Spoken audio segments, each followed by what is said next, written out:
So in 1991, I came to Unalakleet, Alaska with my husband. We came for his job there. We went there, thought we were just going to stay a couple of years, but kind of stayed longer. I found out in a small village, there's only a couple of places that really have employment opportunities for people. One of them is the school. So I started off in 1992 in the school. I would sub in the classroom, sub in the cafeteria, do whatever I needed to do. Finally got on full time as a paraprofessional at the school, and just fell in love with students and teaching and being around kids and things like that. So I started going to night school. 6 years later, I got my teaching degree and became a certified teacher there at one of the schools at Bering Strait School District in Unalakleet. So I taught at the school for about 10 years, went on to get my admin degree. I got my admin degree and moved over to the district office level, where I was the federal programs coordinator for 12 years.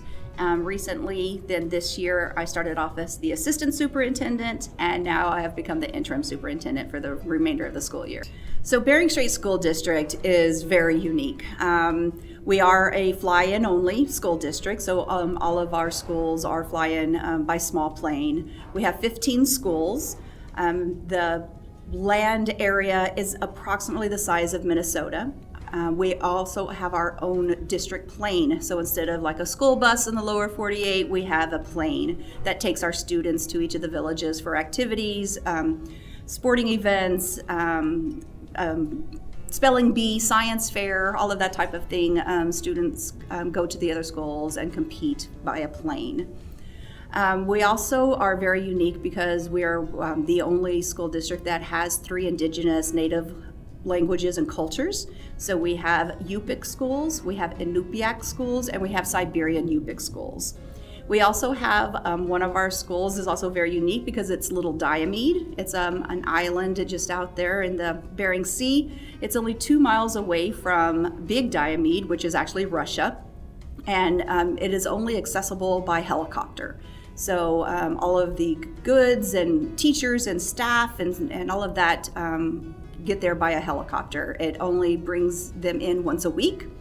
So if any district office staff or maintenance people or anything like that needs to get there, you have to stay for the week because the chopper just flies that way.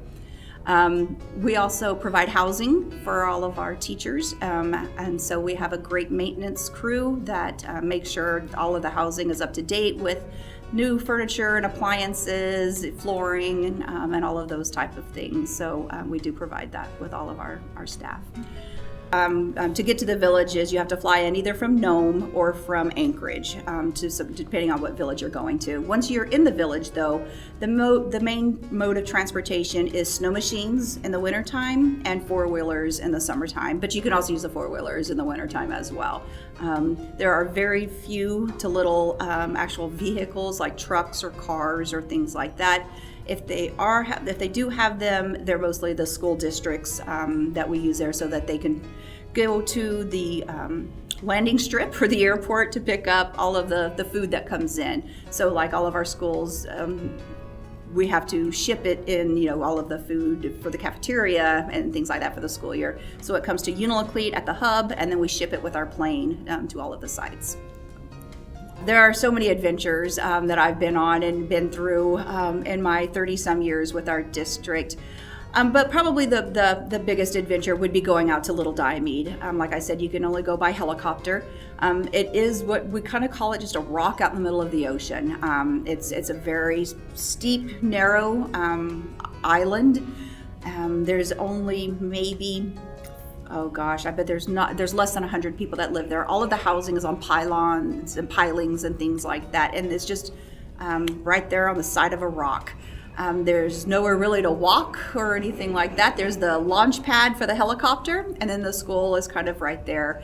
But it is an adventure. You can actually climb to the top. You do have to ask the elders and things like that, and they'll tell you which way you can go so you don't disturb any of the ancestral lands and things like that. But you can walk up to the top, and you can see during the middle of the winter when the ocean is frozen, their mascot actually for the school is called the Dateliners, because it's right next to the international date line. So you can have 1 foot in today and 1 foot into tomorrow. And so that's a pretty cool thing to know. Or you can actually look out the window and you can look into tomorrow because of the date line that's there.